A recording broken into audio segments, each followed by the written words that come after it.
오늘 지난주에 우리가 우리 구원에 대한 말씀, 우리 구원을 온전히 이루라 하셨죠. 그래서 온전함 가운데 우리가 서는 것이 무엇인가에 대해서 지난 시간에 좀 나눴습니다. 그래서 우리 설교 스타일이 이제 말씀으로 하나씩 풀어갈 겁니다. 그래서 여러분 그래서 그렇게 분위기를 잘 보셔서 말씀으로 우리가 함께 좀 들어가면 좋겠고요. 가능하면 성경 혹시 찾을 수도 있으니까요. 앞에 꼭 두시고, 핸드폰도 괜찮습니다. 그리고 우리가 함께 말씀으로 좀 들어가고자 합니다. 오늘은 우리가 빌립보서 이제 3장을 한번 우리 보겠는데요. 말씀을 이제 봐야 될 것 같습니다. 빌립보서 3장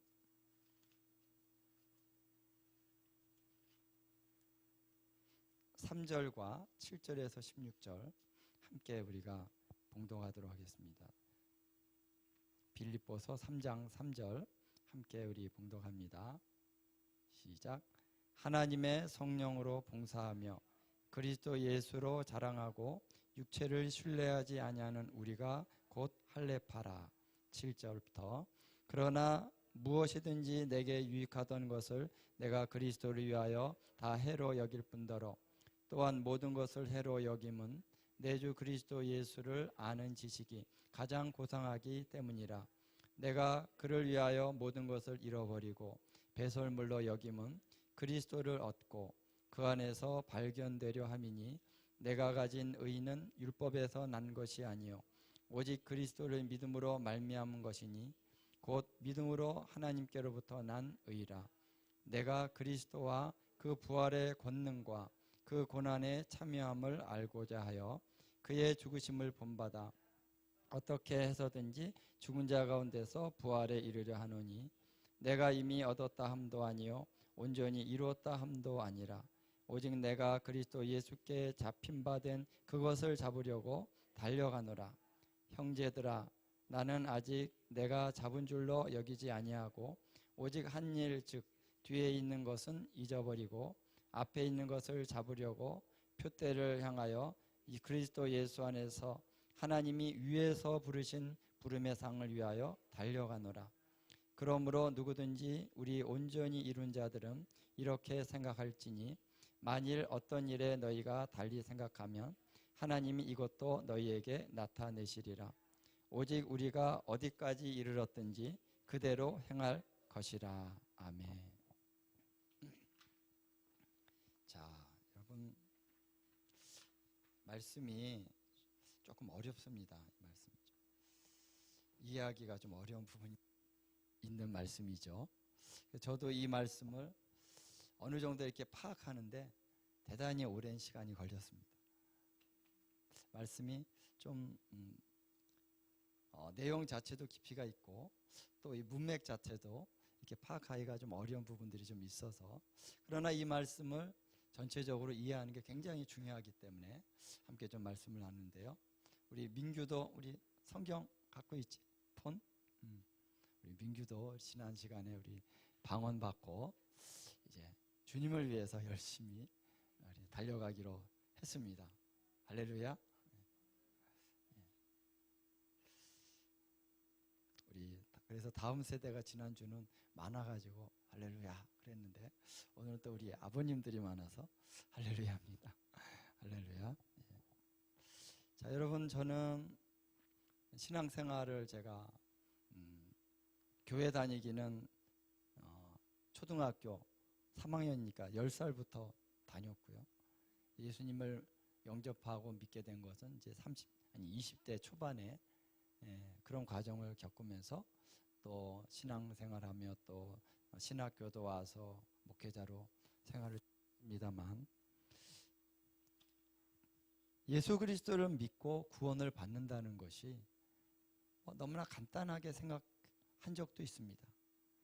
내비게이터나 이런 데서 사형리로 복음을 전하면서 이 복음 너무 간단하고 심플하네, 심플하기도 합니다. 그러나 또 성경 안으로 들어오면 사용리는 너무 간단한데 성경으로 들어오면은 이게 뭔 말인지 잘 이해가 안 되는 말씀들이 너무 많다는 거예요. 도대체 신학을 배웠거든요. 신학 공부도 나름 했는데 신학을 배워도 잘 모르겠어요. 신학책은 분명하죠. 그런데 성경으로 돌아오면은 성경에서 왜 이 말을 했지? 왜 앞뒷말이 이렇게 이런 문맥이지? 이게 모르는 게 너무나도 많으니까 제 마음 안에 갈급함이 생기더라고요. 하나님, 이게 도대체 뭡니까? 그런 이제 갈급함 가운데 하나님이 또 마음을 주신 거죠. 성경으로 더 깊이 들어가면서 또 영적인 하나님 많은 체험도 주시고 성령의 어떤 은사나 기름 부으심이나 예언적인 계시나 이런 것들도 경험도 하고 또 그런 분들과 교제도 하고 또 예배 가운데 주님 깊은 하나님의 영광을 보기도 하고. 근데 항상 저는 어떠한 영적인 체험을 하고 나면은 성령님께서 다시 이것을 성경으로 가져오시는 거예요. 성경에 지금 이 내가 체험한 것과 이 말씀이 어떻게 매치가 되느냐, 항상 이렇게 돌아오는 거죠. 어떤 사역을 하면 그 사역이 성경과 어떠한 매치가 되느냐, 이렇게 성경으로 자꾸 돌아오게 하셨습니다. 그러면서 하나님께서 성경을 계속 구약을 읽고 신약을 읽고 이렇게 오는 가운데 또 이스라엘을 알게 됐죠. 아, 이스라엘이 중요하구나, 이스라엘이. 그래서 이스라엘이 중요하고 마지막 때 예수님께서 바로 이스라엘 저 땅으로 오신다. 너무나 분명한 사실임에도 불구하고 몰랐던 것을 깨닫고 나니까 이제 하나님의 말씀이 더 깊이 열리는 거예요. 옛날에 구약의 말씀은 대체로 나의 신앙의 덕을 위해서 시편 같은 그런 말씀들, 또 이사야서도 조금 이제 좋은 말씀, 일어나라 빛을 발하라, 그러면 이제 요거를 나에게 적용해 가지고 혹은 이제 더 나아가서 나라에게 적용도 하는데 이 말씀의 문맥 가운데 깨달은 것이 아니라 그냥 나에게 적용한 거죠. 우리 나라에 적용을 한 겁니다. 어디까지나 적용이었다는 거예요. 근데 이 문맥을 보니까 이스라엘이 열리고 이 하나님의 말씀이 이스라엘에 대한 말씀으로 가득 차 있다라는 것을 알고 이 이사야서나 이런 말씀의 문맥을 보니까 일어나라 빛을 발하라, 그건 이스라엘에게 하신 말씀입니다. 이스라엘에게 내가 다시 너희를 회복할 것이다, 내가 다시 너희를 영광스럽게 할 것이다. 그러니까 이 문맥에서 보면 다 이스라엘이에요. 다 이스라엘. 근데 우리가 이스라엘을 무시했죠. 이스라엘이 아니라 이 말씀은 우리 혹은 교회에 하신 말씀이다 그랬는데, 교회에 하신 말씀이라고 해도 맞습니다만 더 분명한 것은 이스라엘이다. 그러면서 성경이 이제 열리기 시작합니다. 성경이 열리기 시작해요. 아, 이 성경의 이 말씀의 뜻이 이거구나 하면서 성경이 구약과 신약 이렇게 연결이 됩니다. 맞아 떨어집니다. 그러면서 성경을 하나님께서 이제 더 열어주기 시작하시니까 너무나 놀라운 것입니다. 우리가 알고 있는 틀리게 아는 건 아니에요. 맞게 알고 있는데 이게 얼마나 영광스러운지는 우리가 아직 다 깨닫지 못한 부분이 너무 많다는 것입니다. 우리가 지난 우리 컨퍼런스 때도 하나님 우리가 대부흥, 대추수를 준비하게 해달라고 하는 그런 기도를 많이 했었죠. 근데 주님께서 주님, 대부흥을 어떻게 준비해야 됩니까? 대추수를 어떻게 준비해야 됩니까? 오늘 우리가 다시 말하면 분발하여 일어나서 이 대부흥을 준비하게 하옵소서. 근데 주님께서 그 질문의 방향을 조금, 이 방향이 조금 잘못됐다는 거예요. 그렇게 질문하지 말고 이렇게 질문해라. 예수님의 다시 오심을 어떻게 준비해야 됩니까? 할렐루야. 성경에서 부흥을 준비하라 그런 말씀 잘 없어요. 예수님의 재림을 준비하라. 예수님이 다시 오실 그날을 우리가 준비하면서 그것이 얼마나 영광스러운지를 우리가 선포하고, 우리가 준비되어져야 되는데 어떻게 준비되어져야 됩니까? 온전한 자로 준비되어져야 된다. 다른 말로 한다면 거룩하고 순결한 신부로 준비되어져야 되고, 점도 없이 흠도 없이 주님 그 오시는 그날 정결한 신부로 우리가 주님을 맞이해야 된다라는 거죠. 열방 가운데 이 왕국 복음을 전파하여서 수많은 영혼들이 회개하고 그리스도께로 돌아와야 하는 것이죠. 이것이 주님의 재림을 준비하는 것입니다. 그렇죠? 주님의 재림을 준비해야 된다라고 하는 것에 대한 우리가 열정을 가지고 준비하고 선포하고 그리고 거룩하고 정결하게 살고 기도하고 이렇게 살다 보면 어떻게 해요? 부흥이 일어나는 것입니다. 할렐루야. 그럼 부흥이 일어나는 거예요. 대추수가 일어나는 것입니다. 우리가 충만해야지 또 우리가 전도할 때 그 사람들이 오죠. 우리가 충만하게 온전하게 살지 못하고 예수 믿으라 그러면은 별로 맥히지 않죠. 그렇죠? 그렇기 때문에 질문의 방향을 이렇게 잡아라. 주님 다시 오실 예수님의 그 영광이 어떠함을 알게 하시고 그날을 준비하게 하소서. 할렐루야. 많은 사람들이 지금까지 2000년 동안 오신다 그랬는데 아직도 안 오셨는데 뭐. 그런데 여러분, 예수님의 재림은 이전에 죽은 그 사람들, 하나님 믿고 구원받은 그 영혼들 어디 있습니까? 지금 그 구원받은 그들의 영이 저 하늘에 있죠. 근데 그분들도 바로 주님의 오실 날을 갈망하고 있다는 것입니다. 재림이라고 하는 것은 옛날 이제 초대교회 시대에 그 사람들은 아직 멀었으니까, 지금은 우리가 가까이 왔으니까 더 소망, 그게 아닙니다.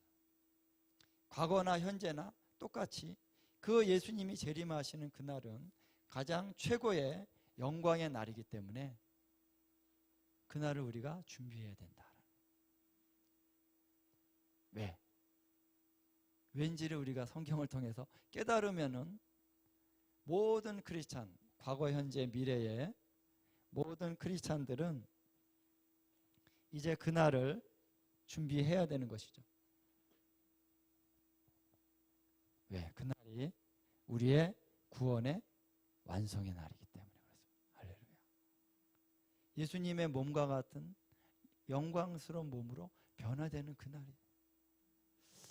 그게 뭘까? 지금 너무 그냥 우리가 하던 일 너무 바쁘고 막 세상의 문제 가운데 우리가 찌들어지고 그러다 보니까 그게 좋은 말인 것 같은데 별로 다가오지 않을 수 있습니다.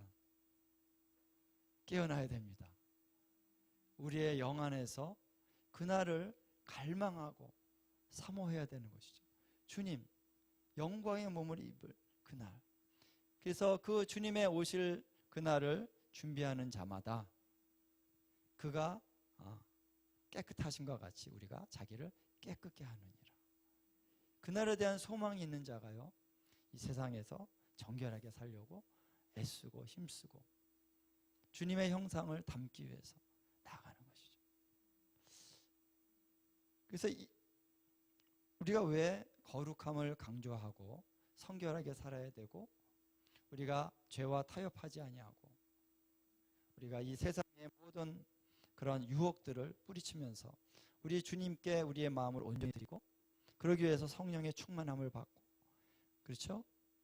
날마다 죄를 회개하고 주님의 보혈의 피로 우리를 정결케 씻어가는 날마다의 삶을 왜 우리가 힘써서 살아가느냐라는, 왜 그렇죠? 앞에 흠도 없이 점도 없이 온전한 자로 서기 위함입니다. 할렐루야. 그렇죠. 그런 말씀 많잖아요.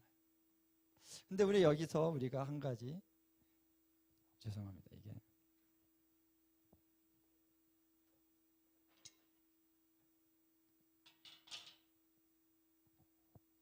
근본적으로 해결했습니다. 예. 할렐루야. 그래도 그러네. 이상하다.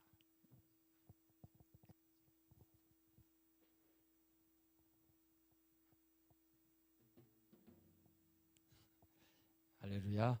할렐루야. 할렐루야. 할렐루야. 좀 덜하죠? 예. 제가 좀 흥분한 것 같습니다. 좀 흥분을 좀 가라앉히고.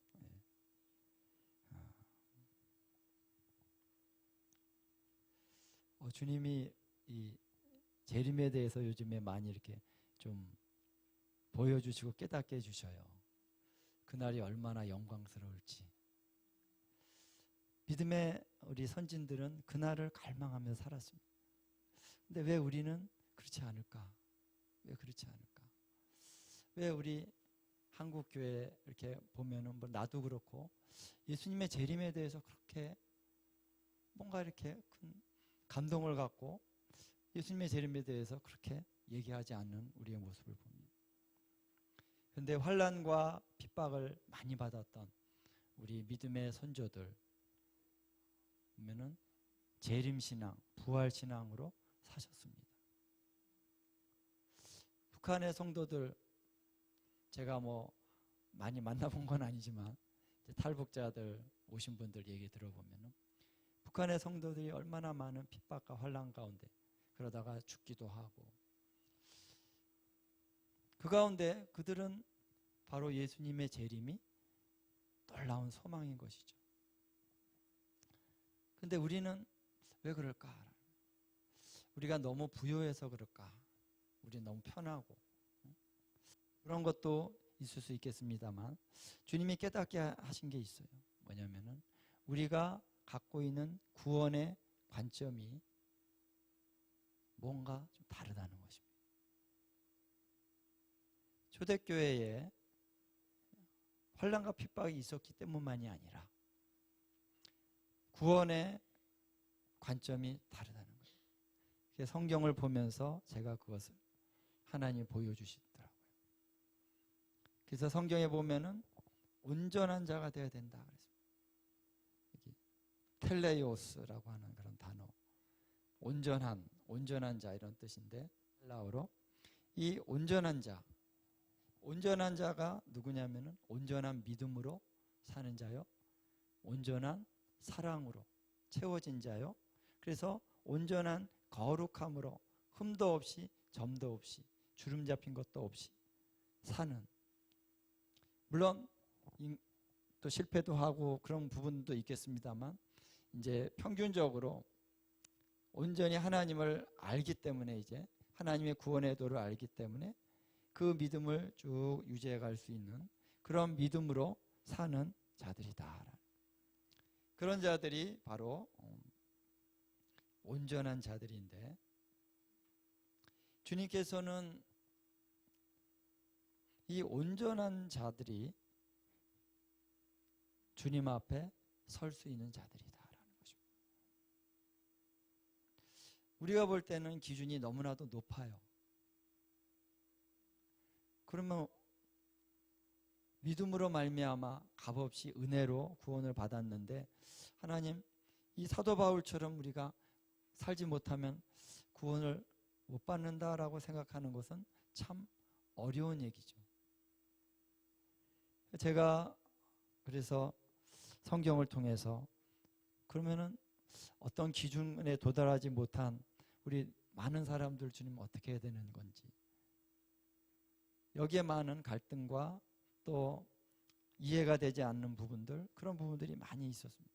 그래서 성경을 깊이 들어가니까 어느 날 하나님이 온전한 자라고 하는 단어가 딱 이렇게 올라오게 했습니다.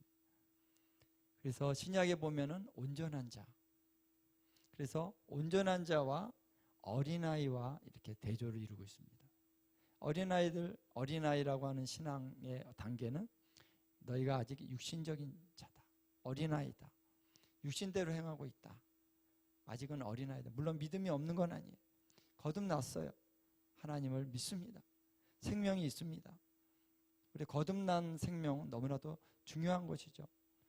건짐을 받았고 구원을 받았습니다만 아직 어린아이다. 그래서 온전함을 이루지 못하고 있는 그런 단계가 있다는 것입니다. 그러나 성경에서 어린아이의 그런 단계로 계속 머물러도 좋다, 이런 말씀은 없죠. 어린아이의 단계에 우리가 신앙, 그래서 믿었다가 떨어졌다가 믿었다가 떨어졌다, 이게 왔다 갔다 하는.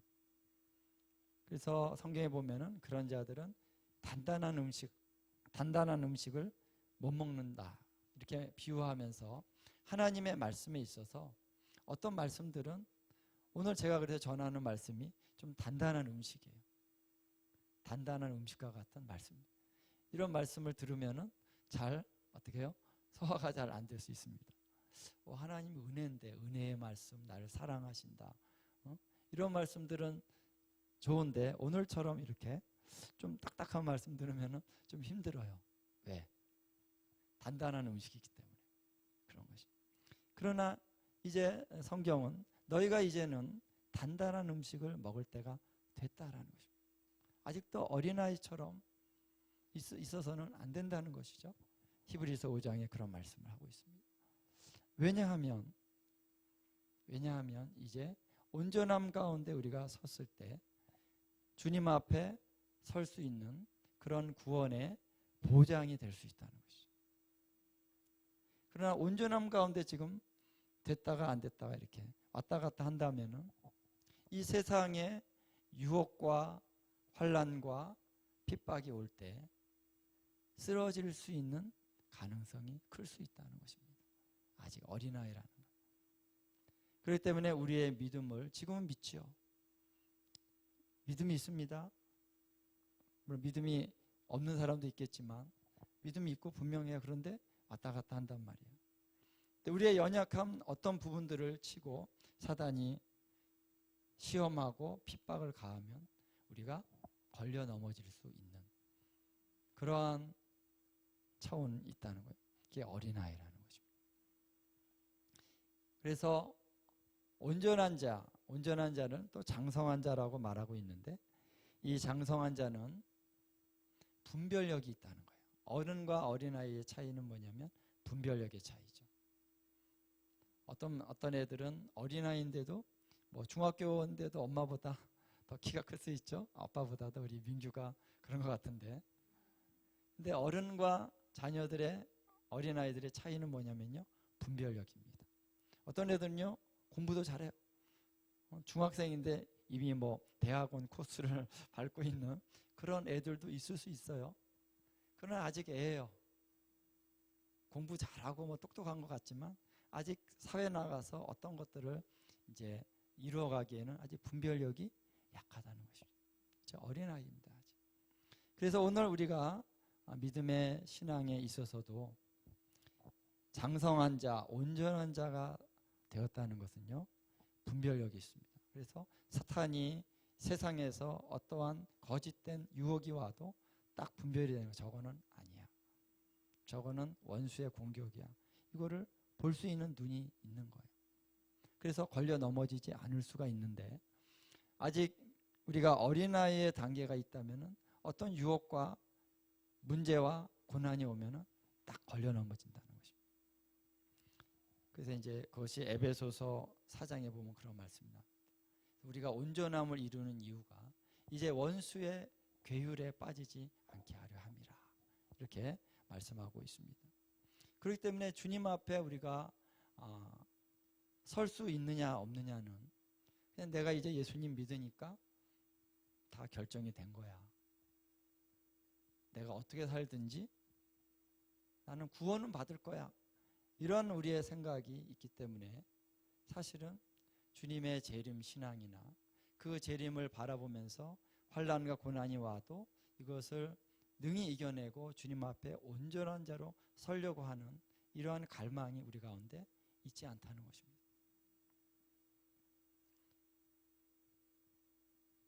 지금 어떻게 보면 우리 북한에 있는 사람들보다 우리 남한에 있는 성도들이요 더 많은 핍박을 받고 있다는 것을 우리가 알 필요가 있습니다.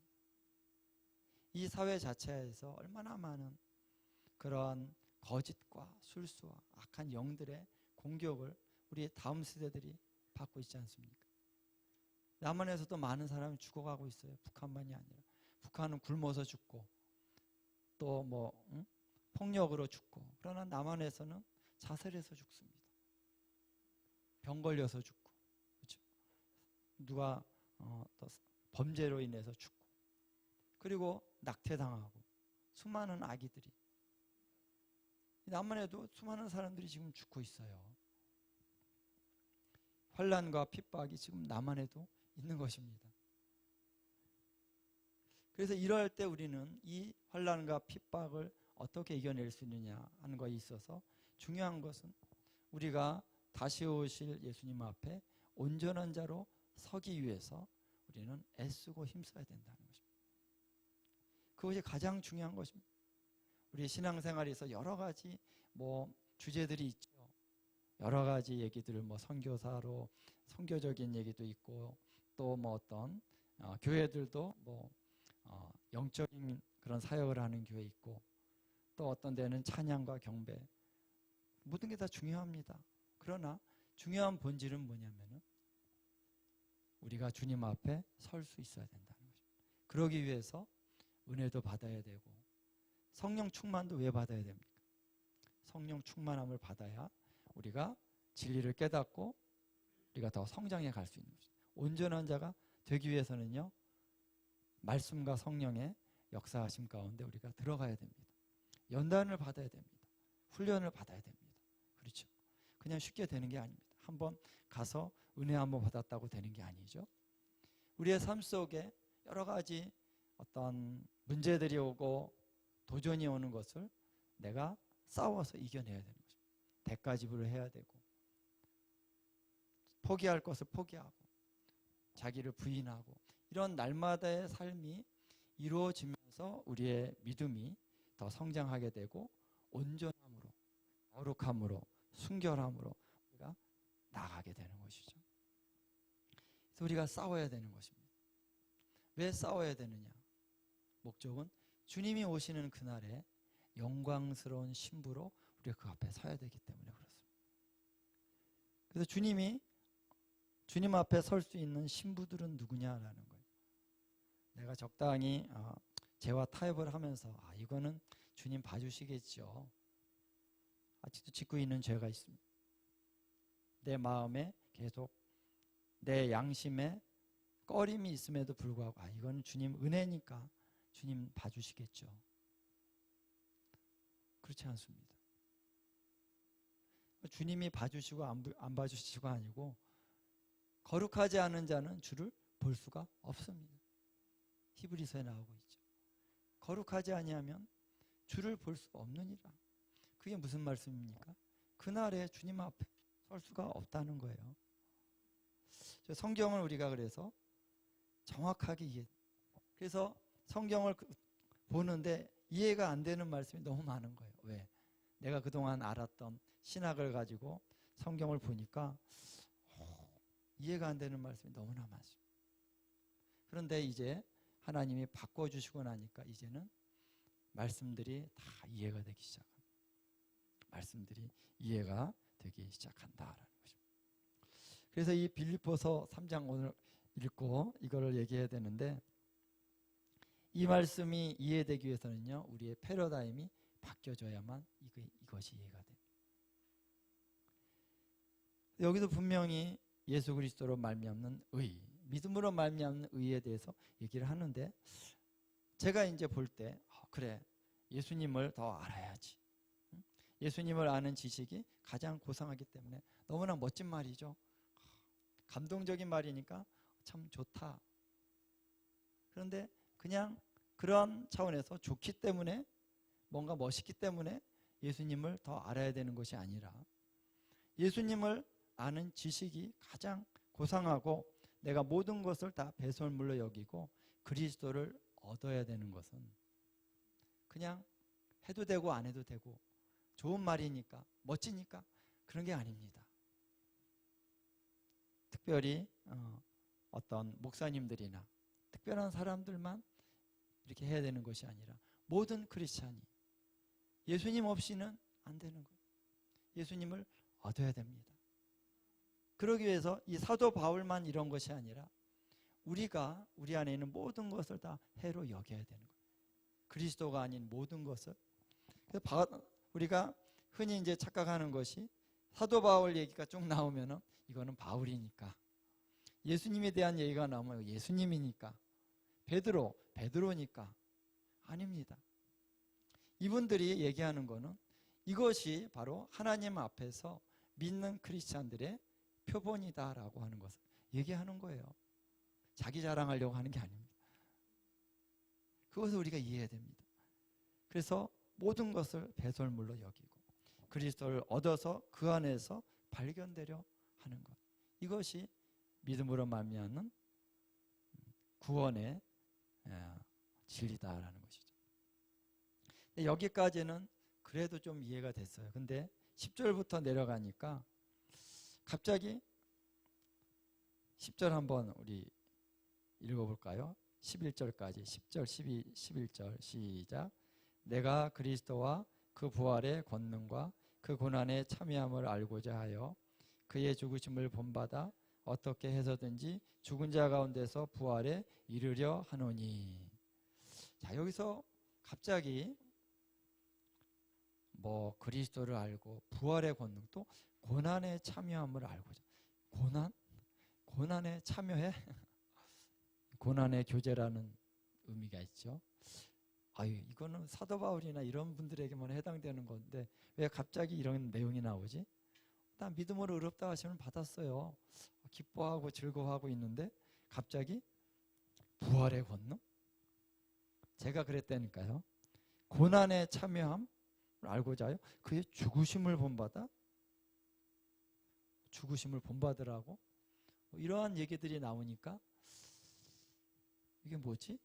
그러는 거죠. 제가 그랬습니다.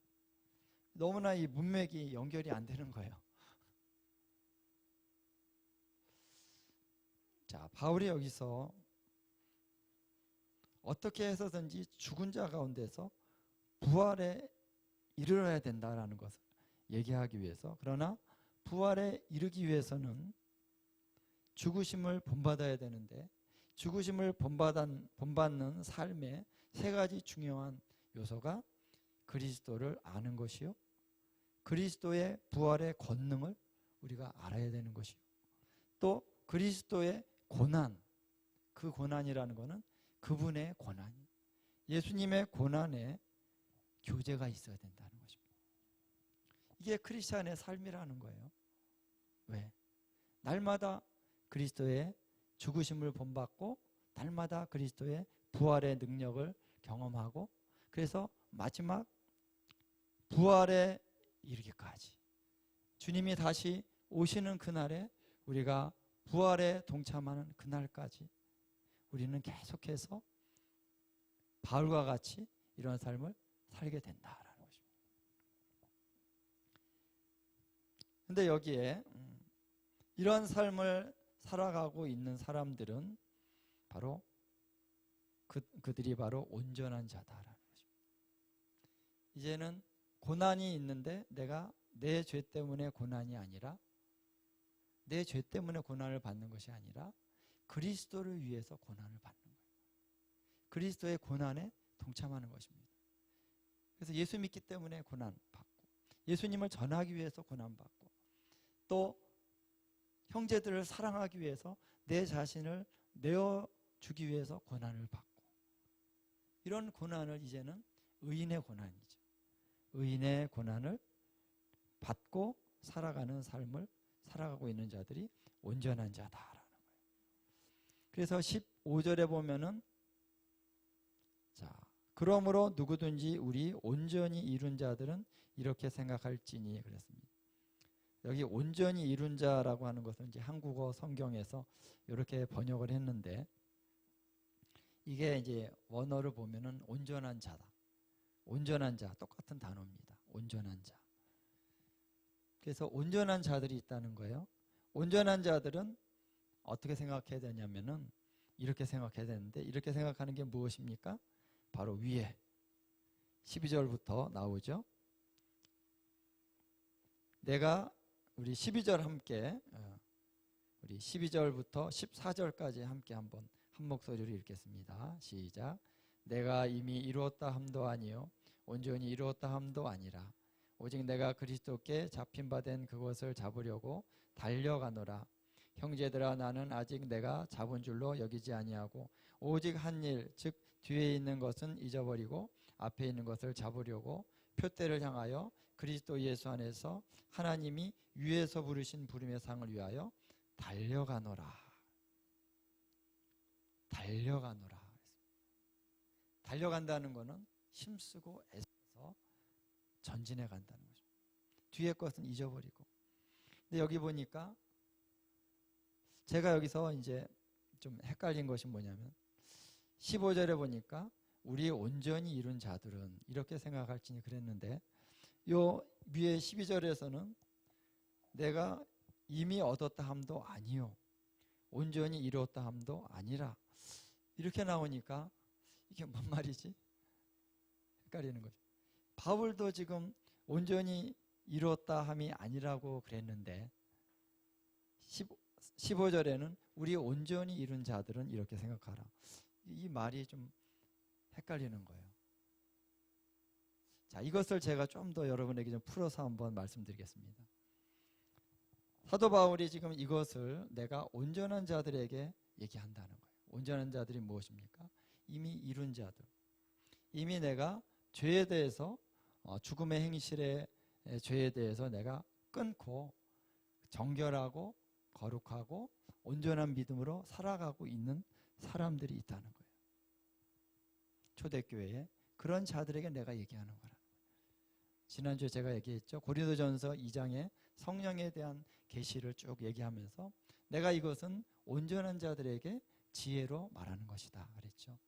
그러니까 초대교회는 이 온전한 수준에 이른 자들이 있었다는 거예요. 그들에게 따로 얘기하는 거예요. 다시 말하면 너희는 장성한 자들이고 너희들은 온전한 자들에게 전하는 메시지가 따로 있고 아직 어린아이들에게 전하는 메시지가 따로 있다라는 거예요. 그래서 요한 1서에 보면은 너희 자녀들아 하면서 쫙 얘기하죠. 그 다음에 이 청년들아 너희가 악한 자를 이겼다. 아비들아 이렇게 하면서 세 부류로 쭉 나누잖아요. 제가 볼 때는 이제 청년에 해당하는 자들이 온전한 자가 된 거예요. 아비들은 좀 더 깊어진 자들이고 그래서 지금 온전한 자들에게 사도 바울이 얘기하는 거예요. 너희가 지금 온전함을 이루었지. 이제는 죄에 대해서 회개하는 거에 대해서 이제는 어느 정도 수준에 이르렀다. 믿음에 대해서 어느 정도 수준에 이르렀다. 히브리서에 나오는 것처럼 장래의 심판에 대해서 주님의 재림에 대해서 이제는 어느 정도 수준에 이르러서 그런 것들에 대해서 소위 말해서 영적인 차원에서 마스터를 했어요. 그런 차원 안에서 이제는 분별력이 생겼어요. 그래서 넘어지지 않습니다. 그러나 넘어지지 않는 것이 자동적으로 그냥 넘어지지 않게 되는 것은 아니라는 거예요. 아직까지 우리가 부활의 몸을 입기 이전에 이 세상에서 살고 있는 이때에는 그래도 넘어질 수 있는 가능성이 있다는 것입니다. 그러니까 너희가 온전히 이루었다고 해서 이제 방심하고 또 교만하고 나는 다 됐다고 자랑하고 그러지 말라는 거예요.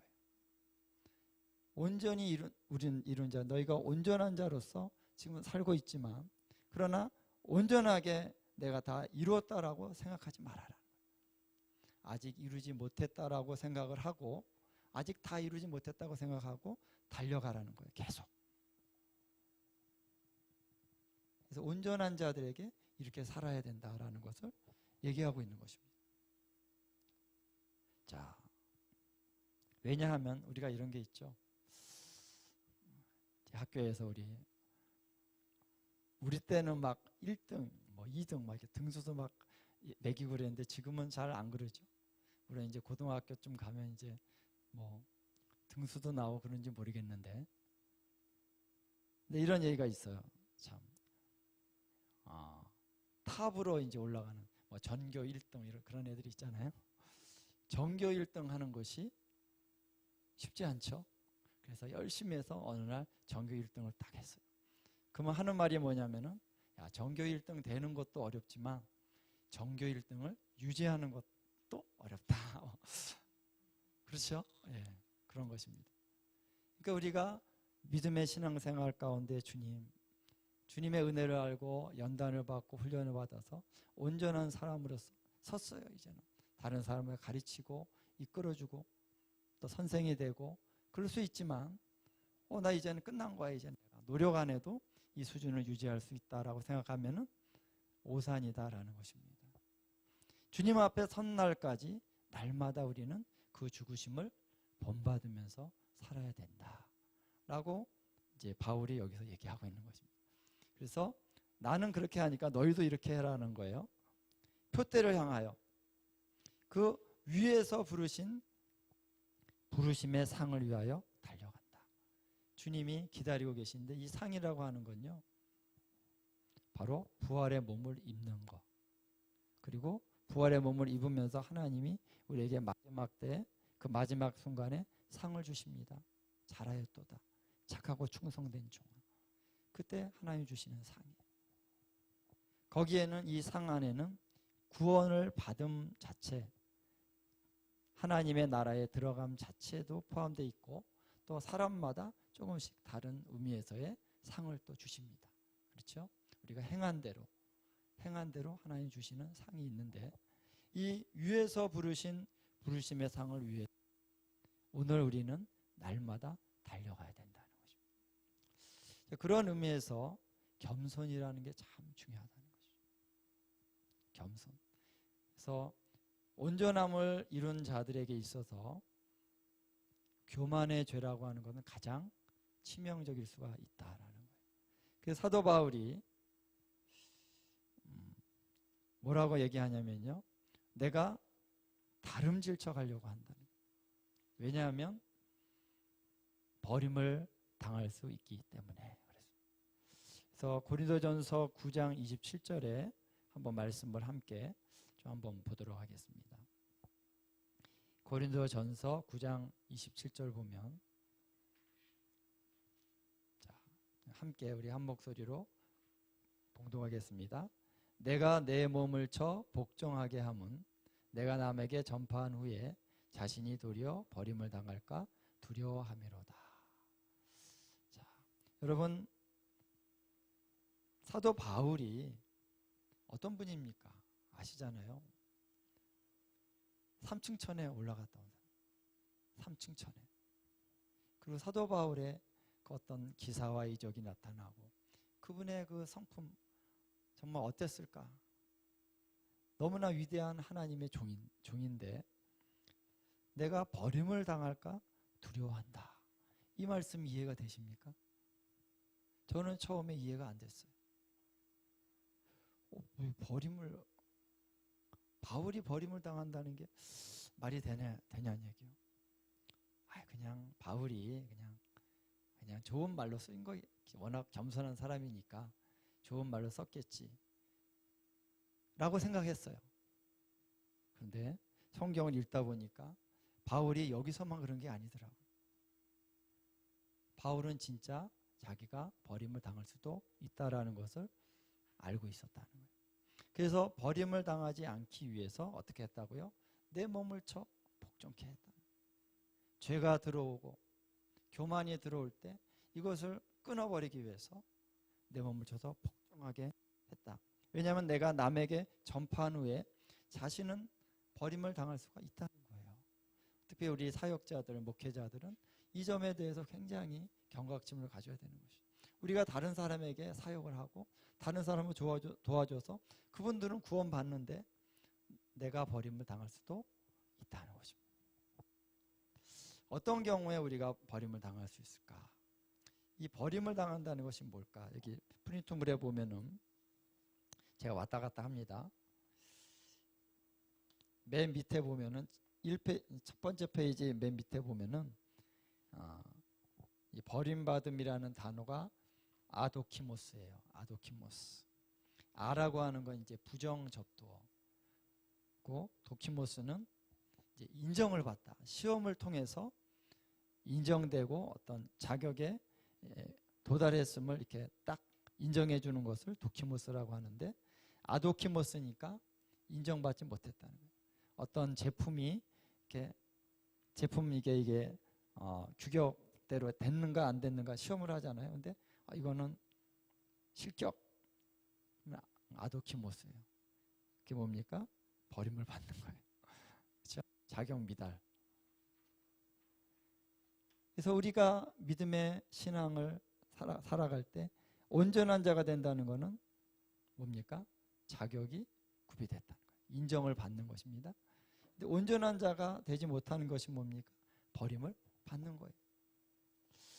이 성경은 분명히 그것을 우리들에게 얘기해주고 있다는 것이죠. 그래서 고린도후서 13장을 보면 5절에 이런 말씀이 있습니다. 너희는 믿음 안에 있는가 너희 자신을 시험하고 너희 자신을 확증하라. 예수 그리스도께서 너희 안에 계신 줄을 너희가 스스로 알지 못하느냐? 그렇지 않으면 너희는 버림받은 자니라. 자, 여기서 보면요, 고린도후서 13장 5절에 내가 믿음 안에 있는가를 어떻게 해요? 시험하고 확증하라는 거예요. 내가 정말 믿음 안에 있는가? 우리 지난번에도 잠깐 얘기했습니다만 내가 믿음 안에 있는지를 내 스스로도 확증할 수 있으려면 계명을 지키라는 것입니다. 하나님의 말씀의 계명을 지키고 그리고 형제를 사랑해라는 거예요. 진짜 믿음이 있으면 온전한 믿음이라면은 내 자신을 다 내주어서 형제를 사랑할 수 있게 살 수 있다. 이것이 하나의 중요한 그런 시험, 어떤 것을 시험하는 기준이 될 수가 있는 거죠. 그래서 성경은 그렇게 얘기하고 있죠. 너희가 믿음이 있다고 하고 행함이 없으면 그 믿음은 죽은 믿음이라. 행함은 어떤 행함을 얘기하냐면 그 문맥에서 보면은 형제를 사랑하라고 하신, 내 몸과 같이 사랑하라고 하신 주님의 그 계명의 말씀을 행하는 것을 얘기하는 것입니다. 말씀의 계명을 행하는 것입니다. 그래서 내가 형제를 사랑할 수 있다면 나의 믿음은 온전한 믿음이에요. 사랑할 수 없다면 오늘 누가 미워지는데 그냥 몰라 나 이제 옆에 누가 굶주려 죽는데도 나는 몰라.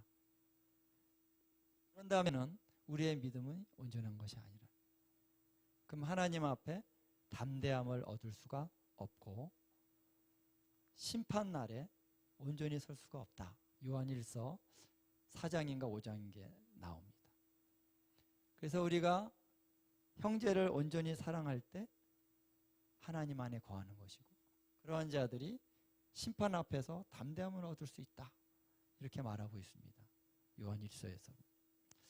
자, 제가 너무 높은 수준을 그냥 에버리지 모든 크리스찬들이 돼야 된다 그러니까 참 여러분들이 좀 듣기 어려울 수도 있죠.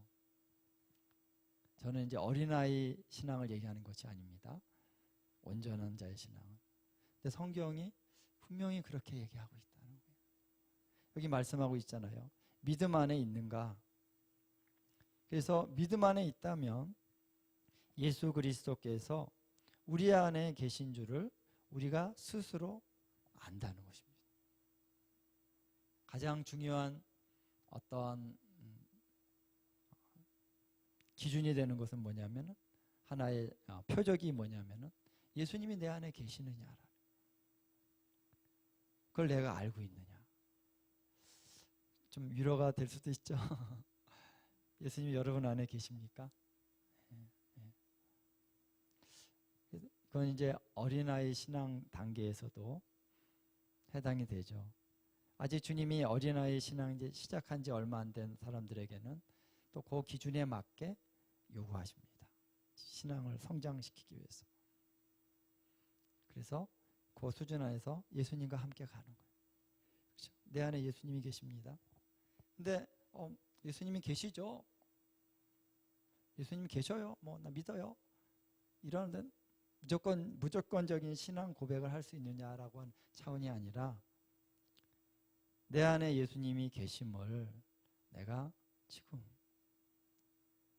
알고 있느냐, 경험하고 있느냐, 느끼고 있느냐. 예수님과 오늘 예수님이 함께 계시기 때문에 그분의 음성을 듣고 그분의 임재 가운데 오늘 있었고 내가 그분의 영광을 오늘 누렸으니까 예수님이 내 안에 계시죠. 이렇게 말할 수 있는 거냐? 아니면은 내가 옛날에 방언도 받았고 오늘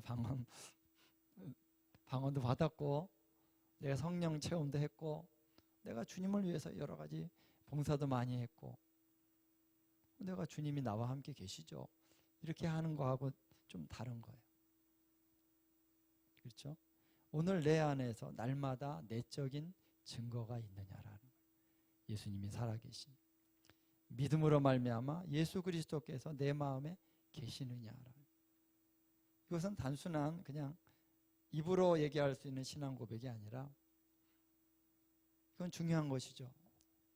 내 안에 정말 나는 예수님이 내 안에 계시고 주님이 마지막 그날에 내가 너를 안다 라고 말씀하실 수 있다라고 믿는 것입니다. 성경에 나오죠. 반대로 나는 너 모른다 이렇게 말하는 케이스들이 있잖아요. 나는 너 모른다. 이 불법을 행하는 자들아 내게서 떠나가라. 내가 선지자 노릇했습니다. 내가 귀신을 내쫓고 당신의 이름으로 귀신을 내쫓았고 내가 능력을 행했고 선지자 노릇했는데 왜 주님 나를 모른다 그러십니까? 예수님이 나는 너 모른다. 그리고 이 불법을 행하는 자들아 내게서 떠나가라. 불법이 뭐죠? 하나님의 율법을 지키지 않았다는 거예요. 그래서 외적인 형식을 따라가는 율법에 대해서 우리는 자유케 됐습니다. 그러나 하나님은 내적인 성령 안에서 율법을 지키라 그러시죠. 사랑하라. 그렇죠? 그래서 계명을 지키라고 하시잖아요. 불법을 행하는 자들은 하나님의 계명을 지키지 않는 거예요. 산상수훈의 말씀들, 형제를 사랑하지 않았습니다. 거짓말했습니다. 거짓으로 행했습니다. 또 음란하게 하고 이런 것들을 행하는 자들은 하나님의 나라를 유업으로 받지 못한다라고 말씀하셨어요. 그러니까 하나님 앞에 설 때에 불법을 행하는 자들, 내가 불법을 행했죠. 근데 회개해야죠. 회개해서 어린 양의 피로 그 옷이 희게 된 자들은 주님 앞에 설 수 있는 거죠. 근데 아직 씻겨지지 않았어요. 아직 회개가 되지 않은 부분이 있어요. 그렇다면 어떤가요? 지금 이 버림받은 것과 온전함 사이에서 어떤 위치에 있는 것이죠? 성경에 보면 이런 말씀도 있죠. 왕이 혼인잔치를 했는데 사람들이 오지 않았어요. 그래가지고 가서 아무나 다 데리고 와서 이 혼인잔치를 채워라. 많은 사람들이 왔어요. 근데 그 중에 한 사람 예복을 입지 않고 온 사람이 있었어요. 처음에 저는 예복을 입지 않고 왔으니까 그래도 봐주시겠지. 그래 너 여기 그래 어디 뭐 예복 하나 갖다가 줘라. 우리는 그러잖아요. 우리 여기 뭐 하는데 여러분 올 때 뭐 꼭 뭐 흰옷 입고 와야 돼요. 뭐 이런 거 하잖아요. 그러면은 어떤 사람이 이제 왔는데 흰옷을 못 입었어. 그러면 우리 저기 있는 거 하나 갖다 줘서 흰옷 입혀가지고 들여보내. 우리 이렇게 하잖아요. 우리가 보통. 근데 너무나 냉철하게 탁 자르죠. 이 사람을 내어쫓아라. 그래서 밖에서 슬피 울며 이를 갈미 있으리라. 너무 야비하잖아요. 그렇죠? 우리 생각에는 인간적으로 보면 너무 야비해요. 근데 물론 야비한 건 맞죠. 어떤 상황 속에서는. 그러나 여기서 하나님이 주시는 교훈은 뭐냐면은 그날의 어린 양의 혼인잔치에 예복이 준비되지 않고는 들어갈 수 없다는 것입니다. 그것이 구원이죠. 그것이 부활의 몸을 입는 것입니다. 예복이 준비 안 되면은 안 돼요. 그래서 계시록에도 보면은 어린 양의 피에 자기의 옷을 희게 씻은 자들이 바로 그날에 주님 앞에 서서 찬양하고 주님을 맞이할 수 있다. 계시록에도 나오고 있다는 것이죠. 그래서 분명히 사도 바울이 자기가 버림받지 않기 위해서 내가 내 몸을 쳐 복종시킨다 라고 말씀할 뿐만 아니라 여기 버림받음에 대한 그런 말씀이 여기 또 있다라는 것입니다. 다른 데 또 있습니다. 성경에 보면 우리가 버림받은 자가 되지 않고 온전한 자가 되어야 된다. 그러나 하나님의 은혜가 있죠. 하나님 그래서 임종이 굉장히 중요합니다. 우리 임종의 때가요. 그때 굉장히 하나님의 은혜가 사실 많은 때요. 많은 사람들이 아직 회개하지 않은 부분들이 많이 있는 신자가 있다고 합시다. 하나님은 임종까지의 이 과정 안에서 하나님은 그 영혼을 어떻게 해요? 회개시키는 것입니다. 어린 양의 피에 깨끗하게 그 옷을 씻기기 위해서 연단을 주시는데 병을 주시기도 하시고 문제를 주기도 하시고, 그리고 보면은 제가 항상 그런 건 아닌데 어떤 부부 보면은 한 분은 예수님을 잘 믿어요. 그리고 한 분은 별로예요. 근데 예수님을 잘 믿은 분이 먼저 가시더라고. 그래서 왜 예수님 믿은 분이 먼저 가실까? 하나님 보실 때 준비가 된 거예요. 먼저 데려가셨어요. 근데 이 다른 한 분은 준비가 아직 안 됐어. 그래서 건강을 주시사 회개에 이르도록 온전한 믿음과 회개에 이르도록 주님이 준비시키신다. 그래서 이러한 차원 안에서 주님이 얼마나 많은 은혜를 우리에게 주시는지 모릅니다.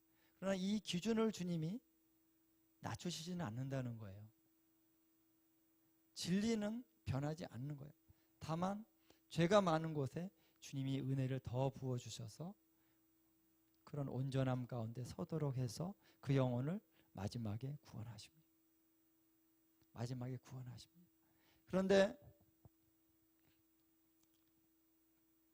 구원 그때 정말 반드시 주님이 택한 영혼은 구원하신다. 그렇게 연단을 줘서 구원에 가신다. 온전한 믿음을 회복하게 하신다. 반드시 그러신다. 하나님이시니까. 이제 그렇게 얘기하는 것이 이제 장로교의 교리고요.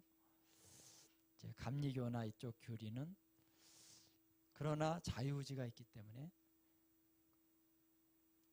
거절할 수도 있기 때문에 실패할 수도 있다. 이렇게 얘기하는 것이 또 감리교의 교리입니다.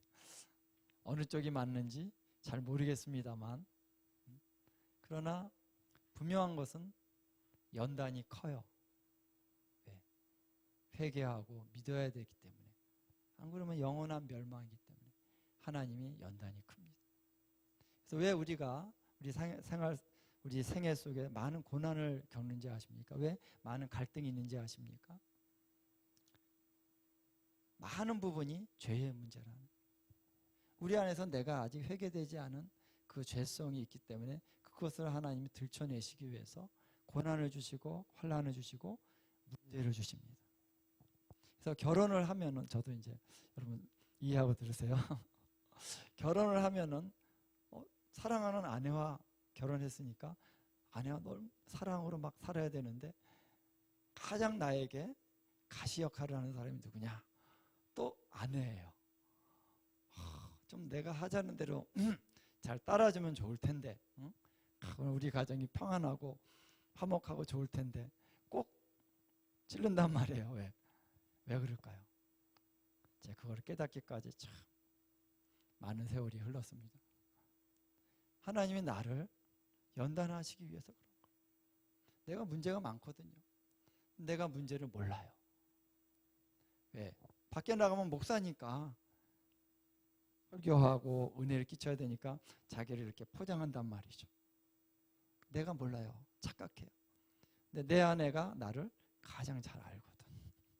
그렇죠. 배우자가 가장 잘 알아요. 그러니까 힘든 거예요. 본인은 힘든 거예요. 나의 어떤 그런 성품 때문에, 나의 어떤 습관 때문에, 나의 어떤 잘못된 그런 행위 때문에 내 아내는 직접적으로 힘든 거예요. 어려운 거예요. 그러니까 말하지 않을 수가 없는 거예요. 근데 나는 왜 그런 것도 못 참고 그래? 이해해야지. 이런 식으로 이제 한다는 것이죠. 근데 하나님이 어느 날 깨닫게 점점 하루 만에 깨달은 건 아니에요.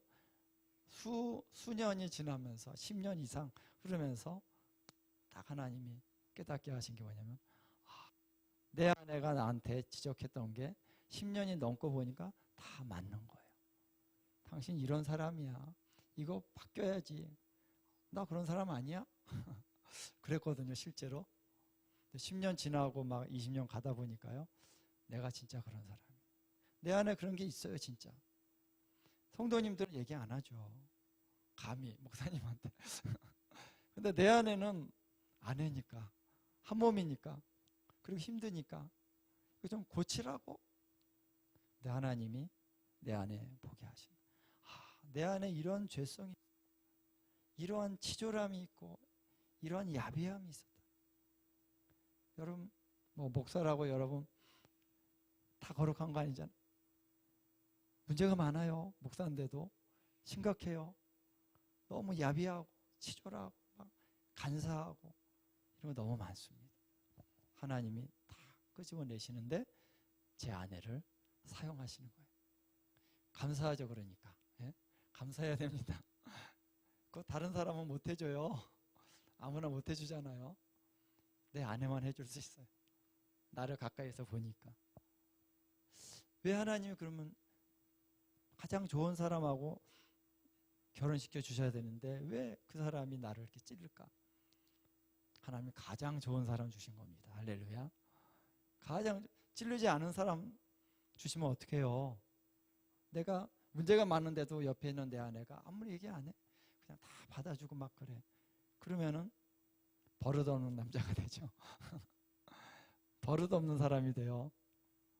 자기가 죄가 있으면서도 깨닫지 못하고 괜찮은 사람인 것처럼 살아요. 그렇지 않다는 것입니다. 그래서 하나님이 우리 안에 있는 이 죄 끄집어내시는 거예요. 이거 회개해야 된다는 거예요. 왜? 어린 양의 혼인잔치에 들어가려면 예수님의 보혈로 우리의 그 모든 옷이 희게 씻겨져야만 되느니라. 거룩함이 없이는 아무도 주를 볼 수 없느니라. 네가 나를 보기 원하느냐? 나를 만나기 원하느냐? 그렇다면 온전한 자가 되어야 된다. 여러분 얼마나 압박감을 느끼십니까? 웃고 계시지만 근데 압박감이 느껴지죠. 그래서 단단한 음식이에요. 그러나 여러분 이것을 내 마음에 깨닫고 제가 그런 지가 이제 수년이 됐는데요. 온전함으로 나가야 되는구나. 내가 알고 있었던 내 신학이 잘못됐구나. 이걸 깨뜨리고 이제는 온전함으로 나가려고 하다 보니까요. 하나님의 은혜가 더 큽니다. 할렐루야. 내가 낮아지고 내가 엎드러지고 말씀들이 다 이해가 되는 거 이제. 사도 바울이 얘기했던 나는 날마다 죽노라. 왜?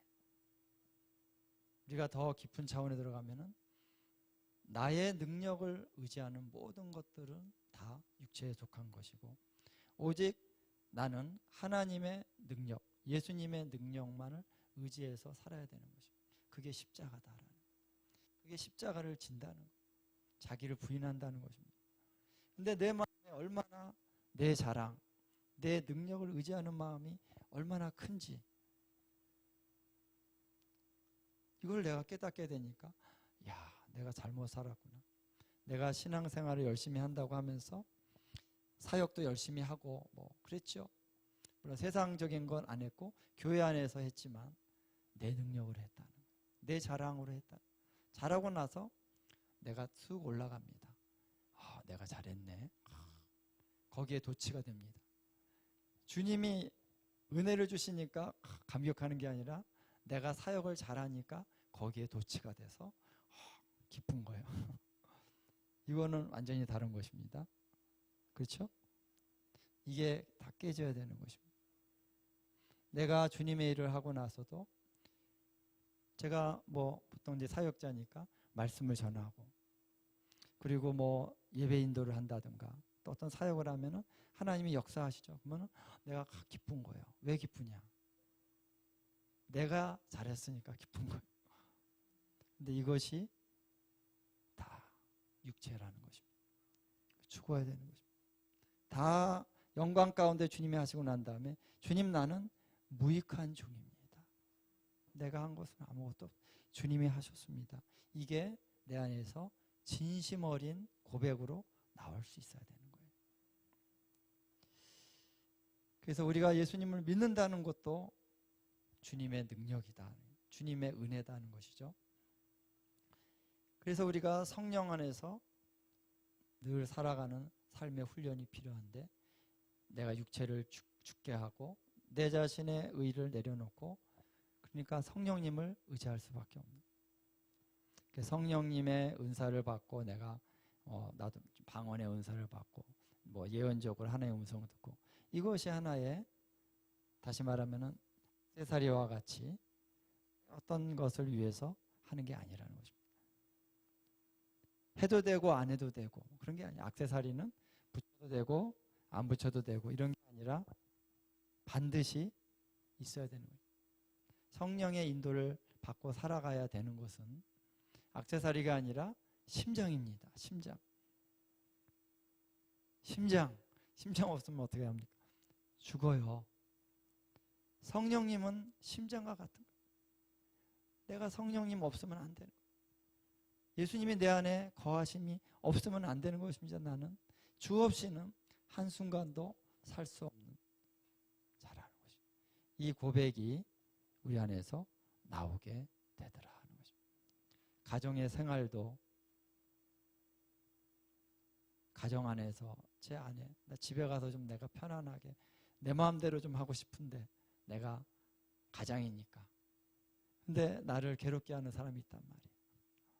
왜 하나님이 그랬을까? 이 가정 안에서 너는 거룩하게 안 사니? 가정 안에서 사랑을 실천하지 않니? 왜 가정 안에서는 나와 동행하지 않니? 주님이 가정 안에서도, 밖에 나와서 사역할 때도 그렇고, 또 아무도 모르는 어떤 제3의 장소에 가서도 거기서도 주님과 동행해야 되는 것이죠. 성령의 인도를 따라 살아야 되는 거예요. 그래서 은사 사역을 할 때만 성령의 음성을 듣는 것이 아니라 나의 삶의 일거수일투족 가운데 우리는 계속 성령 안에 살아가야 되는 것인데, 제가 옛날에는 좀 그런 경향이 있었다는 거예요. 사역하기 위해서 성령의 음성을 듣고, 설교 준비할 때 말씀 읽고, 일상생활에서 말씀 별로 이렇게 딱 닫아놨다가 설교 준비하기 위해서 딱 피니까 먼지는 아직 안 쌓이더라고요. 그래도. 근데 어떤 분은 이제 일주일에 한 번 성경책 들고 가려니까 먼지가 쌓일 수 있죠. 그래서 불어가지고 주일날 한 번 성경책 갖고 교회 갔다 오고 뭐 그런 예화가 있었는데, 근데 주님이 내가 날마다 순간마다 매일매일 주님과 함께 동행해야 되는 것은, 다시 말하면은 그냥 액세서리가 아니라는 것입니다. 신부는 신랑을 순간순간마다 따라가야 되는 것이죠. 물론 떨어져 있어도 신랑을 생각해야 되는데, 어떠신지 모르겠어요. 여기 우리 부인 되시는, 우리 아내 되시는 분들, 신랑이 항상, 물론 주님 생각하다 보니까 신랑에 대해서 혹시 무관심 할지 모르겠지만, 주님 안에서 또한 우리 아내와 남편이 한 몸이잖아요. 우리가 주님 안에서 늘 살아야 되는 것입니다. 그러한 표준을 이제 이것이 해도 되고 안 해도 되고가 아니라, 내가 주님과 언약을 맺은 자로서 사랑의 주님이 나를 사랑으로 붙들어 주셨다. 그렇다면 나도 그분을 붙들어야 되고 그분과 함께 동행하는 삶으로 나가야 됩니다. 그것을 내가 인정하는 순간 엄청난 부담감이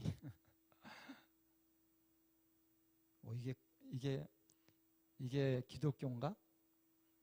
이게 어떻게 자유를 주는 거지? 이러한 생각이 또 들 수가 있죠. 이렇게. 그런데 역설적으로 내가 주님을 위해서 종이 되겠습니다. 내가 다 포기하고 주님만 따라가겠습니다. 온전한 순종. 주님이 뭐라고 말씀하시든지 온전한 순종으로 내가 살겠습니다라고 내가 주님께 딱 고백하고 주님을 따라가는 순간 뭐가 옵니까? 자유가 온다라는 것입니다. 할렐루야. 내 육신의 모든 것을 내려놓고 성령의 음성을 듣고 따라갈 때 거기서 자유가 오는 거예요. 자유를 경험하는 것입니다. 아, 이게 자유구나. 여러분, 자유함이라는 게 내가 하고 싶은 대로 하는 게 자유가 아니에요. 해보세요. 내가 하고 싶은 대로 어떻게 되나? 자유함이 오나? 오히려 자유가 빼앗겨집니다. 내 마음대로 하다가 어느 날 딱 수갑 채워가지고 유치장에 들어갈 수 있어요. 완전 자유가 구속되는 거죠.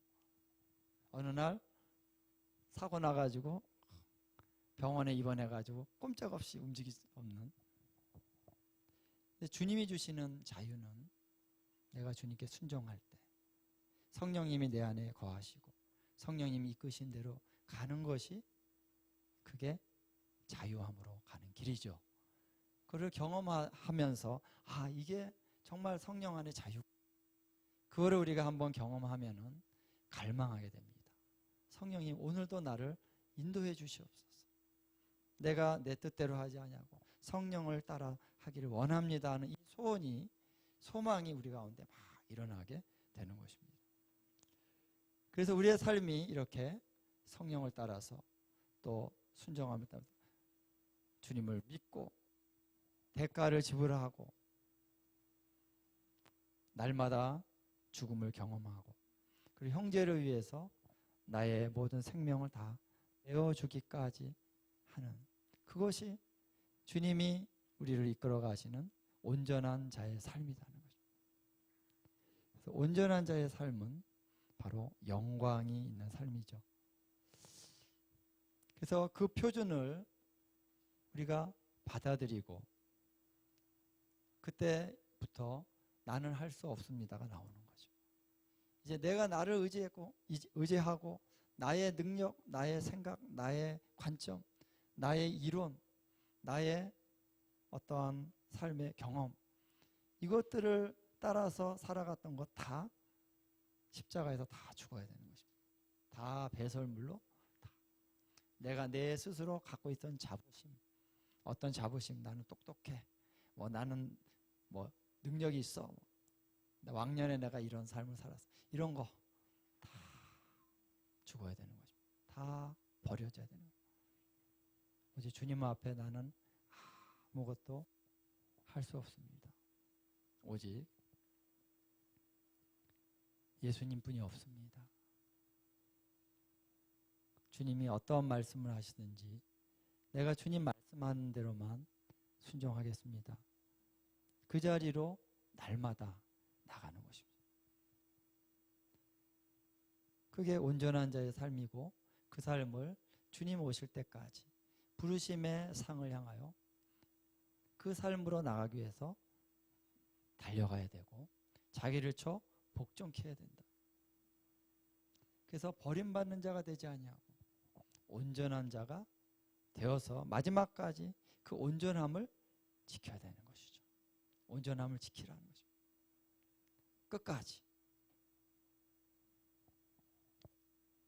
다른 표현을 한다면 그 사람이 곧 승리자다.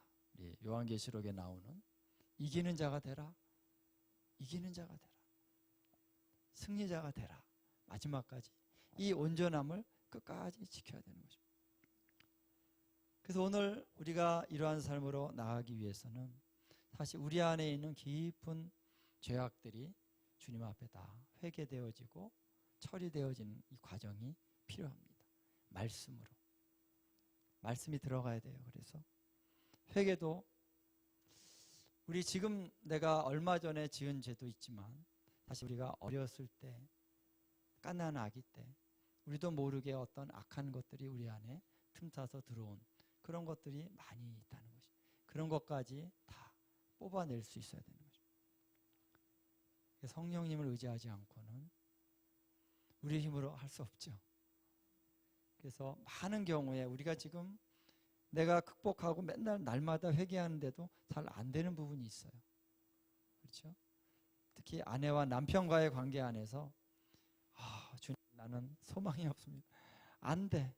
하려고 하는데도 안 되고 기도하는데도 또 안 돼. 거기서 뒤로 물러설 수는 없죠. 얼마나 많은 고분분투하고 애쓰고 기도하고 처절하게 하나님 앞에 부르짖는 이런 부르짖음들이 많았습니다. 우리 아버님들. 어떠신지 모르겠습니다만 아내와의 관계에서 또 우리 자녀들과의 관계에서 얼마나 처절하게 하나님 앞에 기도하고 하나님, 내가 목사인데도 나는 안 되네요. 그런 부분이 있습니다. 근데 하나님께서 철저하게 나를 죽이시는, 그래, 네가 살아서 안 되는 것이다. 내 말씀 안에, 성령 안에 너를 내가 연단한다. 죽이고. 근데 어떤 부분은 어렸을 때에 특별히 부모님과의 관계 안에서 형성되어진 나의 잘못된 부분이 있어요. 그리고 그때 미워하고 비판하고 거스리고 이런 것들이 남아있는 죄악들이 있더라고요. 그런 것들까지 주님이 다 이렇게 회개를 시키죠. 생각나게 하시면서 네가 어렸을 때 아버지에게 어떻게 했고 어머니에게 어떻게 했고 그런 부분들을 다 성령님이 들추어내십니다. 왜냐하면 그런 부분들은 뿌리의 문제이기 때문에 이게 지금 일어나는 문제의 많은 원인이 이 뿌리에서 올라오는 거거든요. 그러니까 부모님과의 관계에 더 깊이 들어가서 그 부분의 뿌리의 문제들을 하나님이 다루게 하시는 것이 굉장히 중요한 하나의 방법이었, 하나의 어떤 주님의 인도하심이었는데 오늘 그것을 다 말할 수는 없고요. 그것도 굉장히 필요한 부분이고 많은 말씀들을 우리가 나눠야 될 부분입니다. 그러나 어쨌든 오늘 여러분 가운데 이 던진 말씀들을 생각하면서 우리가 함께 기도할 때 여러분 이 말씀을 여러분 아직까지 좀 받아들여지지 않는 부분이 있다면 여러분들이 성경으로 들어가시기 바랍니다. 정말 하나님이 그렇게 말씀하셨나? 김재현 목사가 얘기하니까 그냥 그렇겠지가 아니라 여러분이 확증하셔야 돼요. 왜? 이거는 내가 확신을 갖지 않고는 안 되는 거잖아요. 정말 하나님이 말씀을 그렇게 말씀하신 게 분명한가? 그렇다면 그렇게 받아들여지신다면 그때부터는 여러분들이 달라질 수밖에 없는 거죠. 하나님 앞에 지금까지 우리가 구의 차원과 다른 차원에서 하나님 앞에 부르짖을 수밖에 없게 될 것입니다. 그러나 여러분 이때를 놓치지 마시기 바랍니다. 때가 급해요. 그렇게 시간이 많지 않습니다. 내일 해도 되고 모레 해도 되겠지. 이거 내가 하던 일을 좀 끝내놓고 한 몇 달 후에 제가 여러분에게 권고하기는 바로 오늘 이날 이 시간부터 하나님 앞에 잘 이해가 안 되면 성경을 공부하세요. 특별히 이 신약의 말씀 또 사도 바울의 서신서를 또 요한계시록도 있고 하나님의 말씀을 읽어보세요. 뭐라고 얘기하고 계시나. 그냥 이거를 내가 알고 있는 몇 가지 구절만 가지고 내가 생각을 하게 되면 오류가 빚어질 수 있습니다. 성경을 전체를 봐야 돼요. 자세히 여러분 목사님이 아니더라도 성경을 연구하세요. 만약 빌립보서면 빌립보서 처음부터 끝까지 바울이 어떠한 맥락으로 이 말씀을 전하고 있는지 정말 자세히 연구해서 이 말씀이 이런 의미구나 라고 여러분들이 그것을 딱 받아들일 수 있다면 그 다음부터는 성령님 도와주시옵소서, 인도해 주시옵소서, 그러한 간절한 기도로 시간을 여러분 투자하셔서 하나님 앞에 나가시기 바랍니다. 왜? 중요한 거죠. 가장 중요한 것입니다. 내 인생에 사는 삶 동안 죽는 것보다도 더 중요한 문제가 영원한 생명이죠. 내가 예수님을 믿고 평생 교회를 다니고 했는데도 만약에 그날의 주 앞에 섰을 때 주님이 나는 너 모른다 그러면은 얼마나 억울합니까? 물론 하나님이 은혜를 베푸사 여러분들을 선한 길로 인도하실 것입니다. 할렐루야. 그렇지만 만약에 그렇다면 얼마나 억울한 거예요. 선지자 노릇까지도 했는데 나는 모른다 그러면은, 그렇죠? 근데 그만큼 중요한 것입니다. 할렐루야. 그래서 그 다음에 그러한 결단과 그런 과정 안에 올인한 다음에 그 다음에 자유를 얘기하고 그 다음에 기쁨을 얘기하고 그래도 괜찮아요. 그 다음에 우리가 서로 아름다운 분위기, 우리 사랑하고, 물론 이런 분위기는 언제나 필요합니다만, 그러나 오늘 좀 여러분에게 심각하고 그런 분위기였지만은 좀 고기를 좀 먹여드렸습니다. 갈비를. 갈비 맛이 어떠십니까? 예, 맛있죠? 근데 갈비는 요즘에는 물론 고기에 너무 맛있는 양념을 잘해서 그냥 넣기만 해도 맛있지만 옛날 고기는 그게 아니잖아요. 씹어야 맛이 나죠. 씹어야 맛이 나는 것처럼 여러분 한번 씹으시기 바랍니다. 하나님 말씀을, 오늘 이 주신 말씀 이 교재를 가지고 가서 한번 여러분들이 깊이 한번 말씀들 구절들 찾아가면서 하나님 앞에 되씹고 되씹어서 이 말씀이 여러분 안에서 생명의 말씀이 될 때까지 한번 붙들고 나가시기를 주님의 이름으로 축원을 드리겠습니다. 우리 함께 우리 잠시 통성으로 우리 기도하도록 하겠습니다.